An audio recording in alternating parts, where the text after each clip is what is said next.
So you all settled in now, huh? Yep. Find out new stuff every day. You know, there's some doors and drawers you shouldn't open. Yeah, but there's always got to.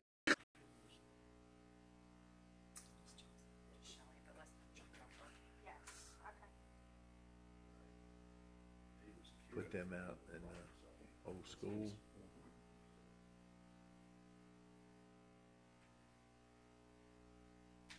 Be all right.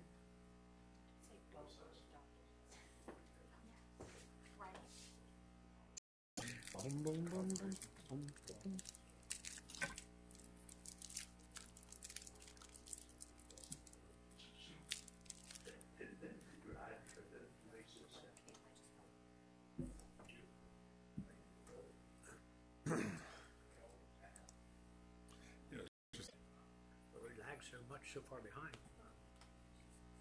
Because of 15 minutes. That's why I keep telling people. 15 minutes too far from anywhere is why we lag behind. The commuters don't want to commute. That extra half hour a day, which turns into whatever when you go into. That's why. Here in a couple of months. That soon? No. Oh, it's like a year. Definitely by spring. Yeah.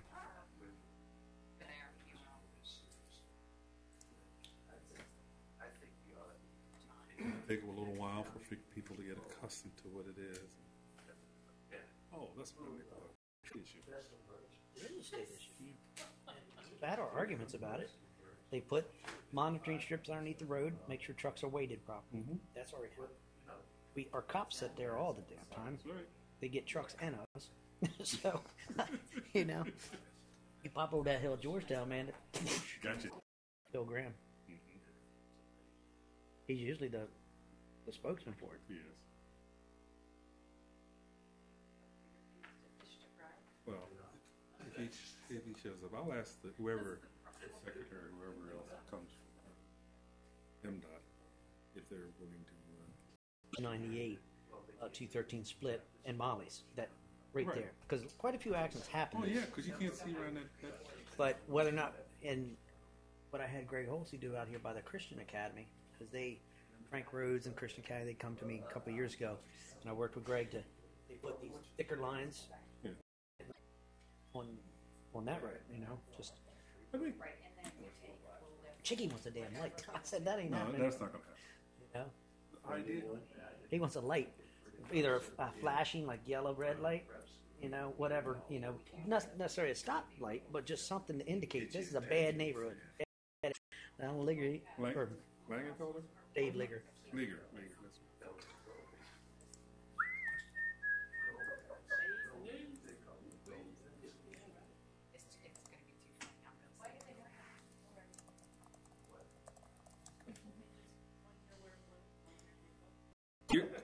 You're not a alum from Kent County High. Oh, boy, that was just great. You ready, gentlemen? Call this meeting of the Kent County Commissioners to order. Please rise for the Pledge of Allegiance.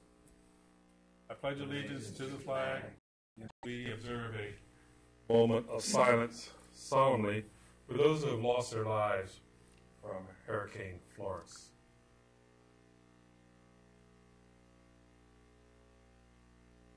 Thank you.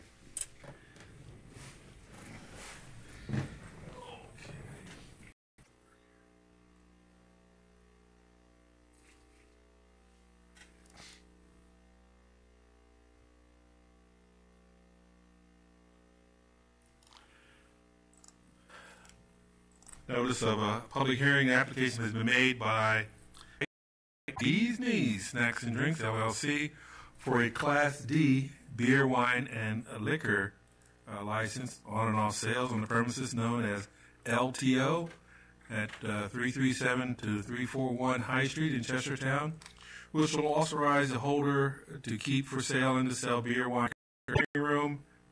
Its current location on October 16th of this year at 6 p.m., at which time any exceptions to the application will be heard.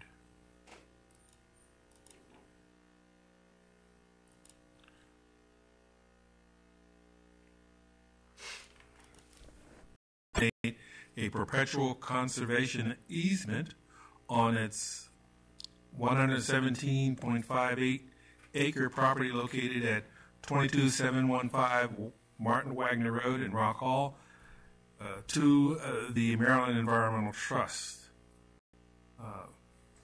Board of Public Works for ratification later this year. Anybody have any questions, please contact Ann Carlson or John Turgan, Conservation Easement Program Manager, at 410-697-95. Buy land. Well, the DNR can buy an easement if it's offered, but this is a donation. So does that become Department of Natural Resources? Yes, it does. Owned by the state thereafter. So it'll be okay, so it'll probably end up being a The Maryland Department of Transportation,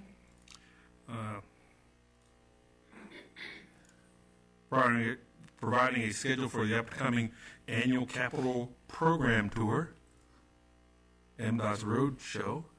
In essence, they'll be here in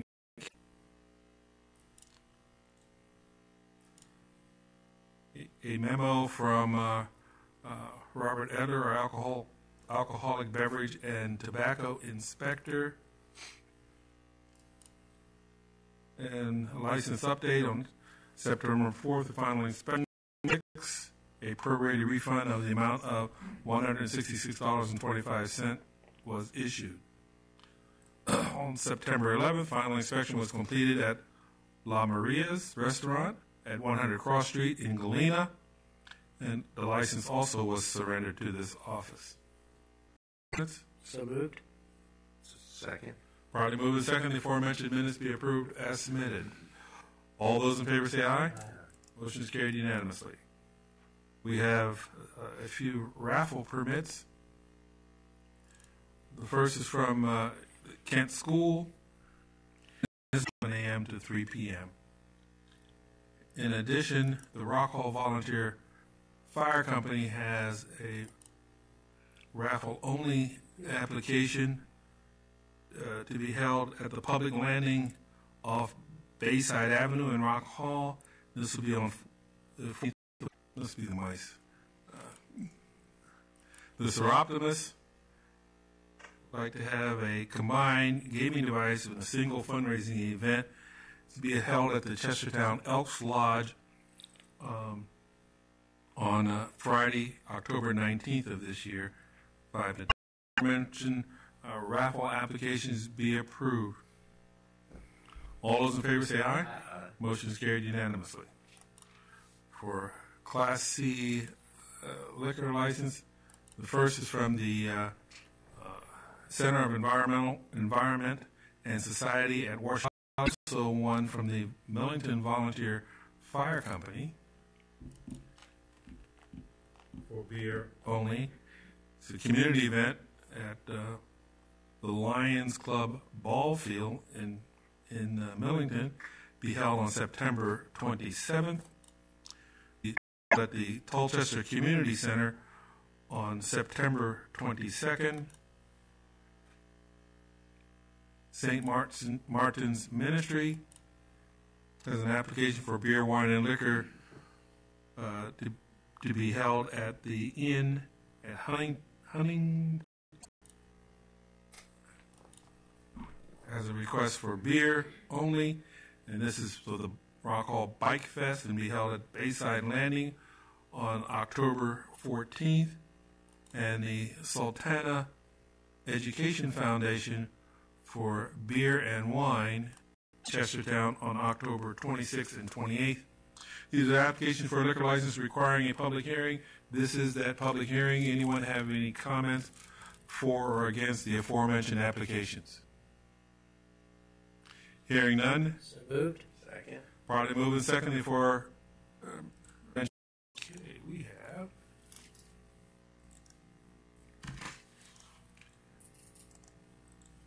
Friends of Kent County Public Library. Please come on, friend. Come on up. Friend.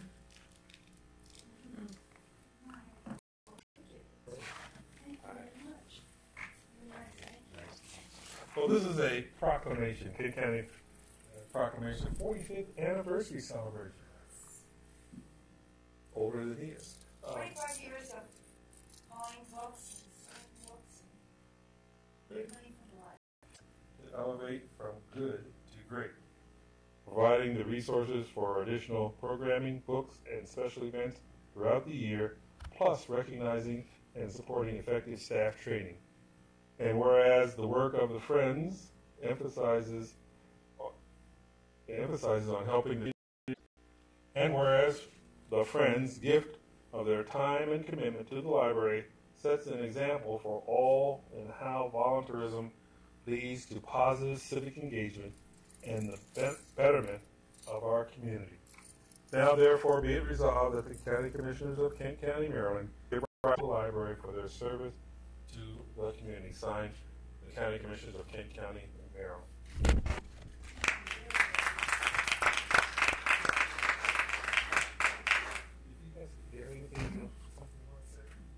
I just want to thank all of the community. And so, the community should be thanked, not just the Friends. I think, Dan, you want to take a picture? Take down your pictures.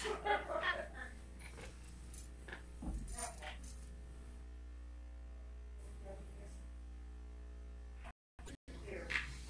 Thank you very much.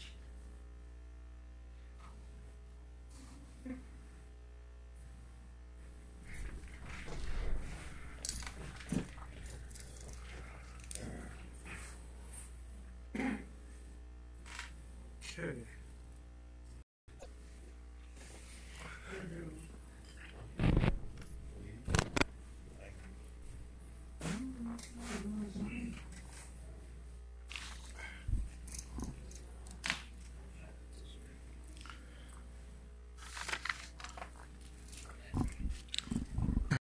Did FY expense. What we did was piggyback onto a state highway contract. So we're looking for a motion for approval of the contract with guardrails, et cetera, for general installation and miscellaneous repairs. The locations are in the packet. What was the original budget amount? Original budget amount was $76,195, so we're using the full amount of it.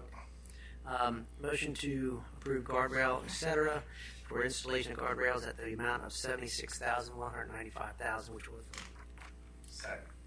Probably moving second. Unanimous. Thank you. The next item is also a budget item. This is for the road line striping. This is requesting approval of a contract with Alpha Space Control, our company. They've done work for us before, and again, we're piggybacking off of the state highway contract. Other places that we have leftover funds that can redo some of the line striping. motion to move contract with Alpha Space Control Company, Inc. For roadway line striping for $50,000. I'll second it. Probably moving second to approve the contract for Alpha Space Control Company contract. Any discussion? Hearing none. All those in favor say aye. Thank you. The next item we have is a discussion item regarding architectural engineering consulting services. As part of your budget, you had requested a feasibility study to be done for the. When we did some research on that, we looked at it. It's a very specialized type of topic that you're getting into because of regulations for design, federal requirements, and things like that. So there are a batch of architectural firms that have that expertise. So what we wanted to do was to go through the way this is, we put together a scope of work, which is in your packet, and the process would be to go through, solicit these firms, get them to submit qualifications package, and then we would, with a committee, which at this point we were looking at, Herb, Wayne, and then go do actual interviews, and then make a recommendation for selection. What that does in that process allows us to learn what type of standards are out there, what approaches these firms do, so we get a real good idea of what it takes to go through this process. So we're kind of learning from them before we've even picked the person.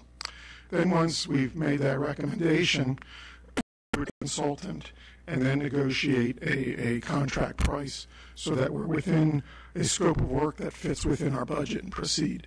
The concern I have with some of these projects, if you just go out and you get somebody, you end up going to get people potentially that lowball because they want to get the job for the feasibility study, and they may not necessarily be qualified. So I think because of the specialty of the thing, that we felt this was a real good process to get a lot of good input and come up with a real good consultant on it. So what we'd like to do is proceed with this qualifications-based, have the subcommittee come make a recommendation with a consultant. Yep. Approval to move forward in the direction that you outlined. Exactly. Just consensus is what we're looking for. Yep. Makes sense to For the me. process. Yeah, I'll makes make it. sense. You gonna move it?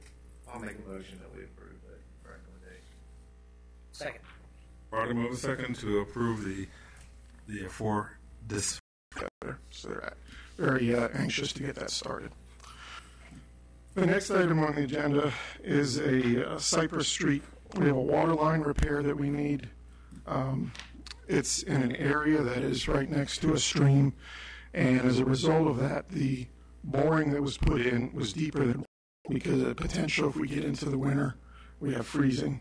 But the longer that leak occurs, we have to worry about road damage, and that is a state road. Unfortunately, it's expensive. We've had difficult time even getting contractors to won't be interested in it. We kind of had to work with the one contractor that we're reckoning, but that's the time that it's taken almost 3 months to come up with this, but we need to get it fixed. Unfortunately, our budget is not set up for this expense that we've got. We're looking at a contract price of $147,000. Most of that money, almost probably $100,000 of that, is the boring. Because we do traffic control, have one lane closed. If we would have had to excavate it, you would have had to close that road for a good amount of time. Plus the fact that you're near a stream, we would have been involved in pumping. As you can imagine, the groundwater situation right here is pretty high. So it's an expense that we got to ask for some contingency funds for that. And this on a later meeting to discuss with you is in our capital project. We were looking at the clariflocculator for Fairleigh and had funds for that. As a result of getting involved in the thing, I think we're going to have to step back from that project, and it's not going to be feasible in my opinion as anticipated. But we've got room at that plant to be able to put another unit in while that unit is in operation. So we'll be looking at replacing that type thing. So part of the discussion we'll get into is be able to do some preliminary engineering. We've already been working with someone to supply that. That now. Well, we can, but I haven't been able to finalize what we're going to look with the engineering. Divert the project, so let's divert those funds, and that way we only have to come up with $40,000. Yeah, where the timing is. That's true. The other one falls probably in next year's budget, then we have to reapprove it for next. Or we can get a piece in there, but then you've got to fit the piping, support the floor, and everything. So part of that, I think $140,000, we want to keep for engineering services. So you can either take the 147, roll it back in, and then I'll come back to you for the engineering fee in this budget year project. Okay. Maybe, I'm guessing, just for discussion, 40,000 of that I may be looking for engineering in FY19. Okay. So only part of that 140,000 we want to spend in order to do the engineering work on it. So what I'm looking at is potential. Once you have an engineering price tag, then we revisit all that. That's fine. I can, yeah, however you want to do that. Basically what I'll be doing is coming back to you then, rescinding that. And I don't know if we need to do that with a separate motion or whatnot, and then revisit you with an engineering contract for the clariflocculator. The work on Cypress Street is $147,000, of which you have $140,000 right now. Although it's originally allocated for a different project that you were willing to delay. So you're really short of $7,000. Correct. Or not touching the Kennedy. Yeah, fairly. But I agree. I mean, but the point is, for me is if engineering is going to take time. So if you have to come back and ask for $40,000 or $35,000, that money's just sitting there for 5 more in your budget instead of taking from something that we may need in the next 6 months because we never know what's coming up. And just allocate the 7,000 for now, and then you have to come back and because it looks like to me Fairley's not going to happen this year. Your engineering part. Engineering would, yes. No, you're correct. It's $100 For the repair. So I'm trying to figure out how to make sure you get that. There is no waiting on the repair. We gotta make the repair, so you need $7,000 extra to be able to do the repair, is that correct? Yes, and do we need to do any motion to revert that capital funding for the Fairleigh Claire Fox